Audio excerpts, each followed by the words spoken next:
Let's talk about habits. Okay. Now, for many of you, it may be a surprise that how can creative people have certain habits? Because won't habits bind creativity? No, habits don't bind creativity. Habits liberate creativity. Okay. And habits are difficult, but once you get into a certain habit, it becomes easy and smooth, and that's where you have some exponential returns. Let's look at the habits. Do you recognize the person on the screen? Think hard. He is known as the biggest polymath of all times. Yes, you guessed it. He is Leonardo da Vinci. Now, if you really go to his Wikipedia page or you read about him, you'll be surprised to know about the vast affiliation that the man had. He was a painter, he was an anatomist, he was a sculptor, he was a mathematician, he was a physicist, he was a tinkerer, he was also to do with the world of spirituality, and many, many more things packed into him. And in a rather short lifespan, what he has created is so humongous that even after 600 years, you and me are still discussing about Da Vinci. Why? The reason is that at that point of time, people were not having well-defined careers or well-defined professions. So nobody said that you have to be a doctor only, or you are an engineer only, or you are a scientist, or you are an artist. Now, what has happened over the years is that we have become compartmentalized. Our professional affiliations have become our identities, and we are so afraid to break those identity barriers that as a result, we are more willing to cut down our own interests and our own affiliations rather than challenging the identities. So the first habit of highly creative people is that they always hone multiple affiliations. Now look at this figure over here in terms of multiple affiliations. There are all these spirals connecting. If I talk about myself, I try to always maintain multiple affiliations. For example, I run a consultancy firm called Inflection Point. I'm an avid chess player. I play chess daily. I'm an avid guitarist. I try to play guitar almost every day. I play sports, which includes tennis, badminton, a bit of some of the other outdoor sports whenever I get time. I'm a big proponent of spirituality and physical fitness and yoga. I read, write, teach, and I do mentoring. And I try to do all of these things. Some of them pay me money, some of them give me pleasure. But if I end up doing everything for money, then I become almost like a machine. And these affiliations are very much required. Now think about that. When you're interviewing somebody, there are two ways of gauging if the person is creative or not. The first is to ask him, who are you? And the person would typically start off belaboring the last good role that the person had and then going deeper into that kind of an experience. And the second question, which is not often asked, is who all are you? Tum kya ho? Ye nahi. Tum kya ho? Who all are you? And this is a very, very difficult question to answer actually. If you really ask people around yourself that who all are you, after one or two sentences, they will struggle. And that is where you would realize that they have deliberately limited their life. So having multiple affiliations means that you are living life to its fullest. You are deliberately picking up things which are seemingly unrelated, but when it comes to creativity, that is precisely what brings novel ideas to yourself. And a corollary of having those multiple affiliations is what we call as a T-shaped personality. What's a T-shaped personality? A T-shaped person is one who has a very, very deep domain expertise. Now, this deep domain expertise gives you credibility. I'm being selected to speak to you on creativity because I am allegedly an expert on creativity. I'm not claiming to be the best, but I'm relatively well-read and well-researched on this particular aspect of creativity. And that is what gives me this platform. But to supplement this depth of domain, you also need to have a breadth of perspective. And this breadth of perspective is what gives you a point of view, is what gives you an empathy and understanding of people around you. Because imagine this thing that if you have only depth and no breadth, you'll not be able to relate to people, what they're saying. You'll not be able to contribute beyond your specific domain, and as a result, your utility to society at large and to your firm in particular will be very binary. Either you are very useful or you are completely useless. Now, mark my words, your depth gives you a salary, or to put it other way, you get paid for your depth, but you always get promoted for your breadth. Depth comes naturally with more of the same thing over and over and over again. Obviously, you develop depth, but breadth comes very effortfully. And for you to develop the breadth, you have to really go out of your comfort zone. You have to read voraciously, talk to different type of people, visit new places, experiment and things of that sorts. And that is where Michelangelo, Da Vinci, even some of the other greats that we have today who are polymaths have really ensured that they are exposing themselves to multiple viewpoints, and that is what brings richness to their life. Don't worry that it would not mean that you don't have a point of view. Of course you will have a point of view, but you need to have a point of view which is like your backbone. You see, you need a point of view like a backbone to stand straight, but you don't need a rigid point of view, because if you have a rigid backbone you can't function. So you need a backbone to stand, but you don't need a rigid backbone so that you can function. Okay, so that is where the first important thing is to have multiple affiliations. So starting today, I would really want you to go out of your comfort zone. Okay, read, write, meet people, try to see new experiences. And believe me, not every time new experiences cost you money. You can have a lot of amazing experiences in your life without really spending a fortune. You just need to be creative. So seeking new experiences not only require creativity, but it also makes you more creative. So that's your first habit, which is having multiple affiliations. The second habit is to take your hobbies seriously. Now, what do you see on the screen? You see Albert Einstein playing a violin. Now think about that for a moment.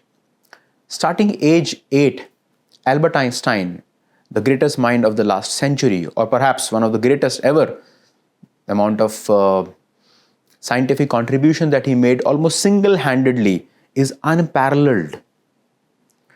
If you look at the life of Albert Einstein, he started playing violin at the age of 8. And he's often heard saying that if I was not a physicist, I would have well been a violinist. And what would happen is that whenever he was stuck with a mathematical conundrum or a physics problem, he will just go back and play his violin. And when he would play his violin, some of these things will spring up from his subconscious and come to his conscious, and then he'll quickly go and write it down. Same happens with people when they are in dreams. The very famous example of Kekulé, where he invented the benzene structure, where he was dreaming of snake fighting with each other, and one of the snake end up biting its own tail, and that is where the revolutionary structure of benzene. And a lot of other people have actually come up with amazing thoughts when they are immersed into their hobbies. Now, what's a hobby? A hobby is something that you do without any external motivation, and you try to improve on it. Okay, so for me, my hobby is playing guitar, and I've been playing guitar for a fairly long time now, and I try to improve my guitar playing skills. Now, do I play for an audience? No. Do I play for money? No. Because if I play for an audience and if I play for a money, that hobby becomes my profession. And the moment it becomes my profession, I'm putting an undue pressure on my hobby that I need to be the best, I need to earn so much money, and by the way, your hobby may get killed. Now let me take you back to your childhood days. As a child, we all had hobbies. Somebody had hobbies of collecting stamps, somebody had hobbies, like I remember some of my friends had the hobbies of collecting marbles, okay, different color marbles. Some of them had the hobbies of collecting, matchstick cover and all different type of matchstick covers. It was like our version of play cards. Others had the hobby of having different vegetables grown in the home kitchen, experimenting with different plants, writing, translating English into Sanskrit, and all of that. All these hobbies we had. And slowly school came up, and then tuitions came up, and then the competitive exams came up, and then of course jobs. And then finally you had marriage. And what happened is that your life gave way to these big pieces. And what was the ultimate victim? The ultimate victim was your hobbies. Now, today, if you ask somebody in the corporate world, what's your hobby? They'll start scratching their head. What's a hobby? I mean, I have a profession which makes me, enough money that I can pay my EMIs, I can run the show, but I have no hobbies. And Mark Twain very famously said that happy is a man who lives by his hobbies. Now imagine this thing that you get paid for your hobby. Wouldn't that be wonderful? And once you get paid for your hobby, and you know to accelerate it, because then you will be putting undue pressure on it, but have hobbies. And what do hobbies do to you? Hobbies do three things to you. The first thing that a hobby does to you is that a hobby gives you self-confidence. You can say for a fact that yes, there is something in the world that I'm good at. There is something in the world in which I'm not competing. I'm not trying to beat somebody up. Because in your profession, mostly it's a zero-sum game. Like how many CEOs can a company have? How many general managers can a business have? One. How many captain, how many coach can a team have? One. So it's a zero-sum game. Your win is somebody else's losses and vice versa. But in a hobby, there is no win-lose situation. I'm playing guitar, I'm playing guitar. I'm playing chess, I'm playing chess. I'm not trying to compete with Magnus Carlsen. I'm just trying to be slightly better than what I was last year. And that's one thing. The second thing that a hobby gives you is that a hobby gives you a new perspective in life. You see, I'm a writer and I'm writing another book right now. And when I'm writing a book and I'm playing chess, it may so happen that an insight from the world of chess can lend some new inputs to my book writing. It may so happen that when I'm playing guitar, I might get some new insight. When I'm playing tennis, I may get some new insight. When I'm playing with my daughter, I can get perhaps some new perspectives in life. And all of these things would not happen to you if you are limited to one job, if you're limited to one profile, because then your world is that. If 10 hours, 12 hours you are spending in the same company with the same people, then obviously you're thinking like them and your input is same, so your output is also same. So there is no creativity. And the third thing that a hobby gives you is that hobby really allows you to connect dots. How does it allow you to connect dots? When you are having a hobby, you meet very different type of people. Okay, from your regular school, college, or office network, you meet people who have nothing to do with your work life, and suddenly you realize that, oh my God, I mean, they are much more happy. The problems that I'm grappling with, they have solved it. Their worldview is very different from my worldview. And these hobbies are very, very critical. And one of the hobbies which I would like you to really, really consider very seriously is artistic hobby. Okay? And any musical instrument is okay. Obviously, listening to music is a good hobby, but then it is non-participative. When I'm listening to music, it is a little passive. But think of an active hobby where you're playing a musical instrument.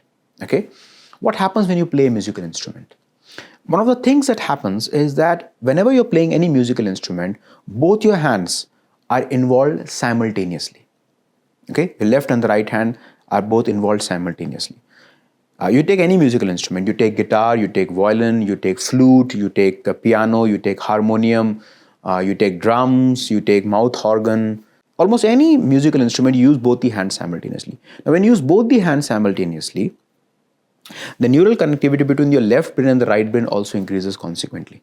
And when these two brains talk to each other through a cord called corpus callosum, this corpus callosum becomes thick. As a matter of fact, when Albert Einstein died in 1955 in the General Hospital in New Jersey, it's a very less known fact that his brain was smuggled. Okay?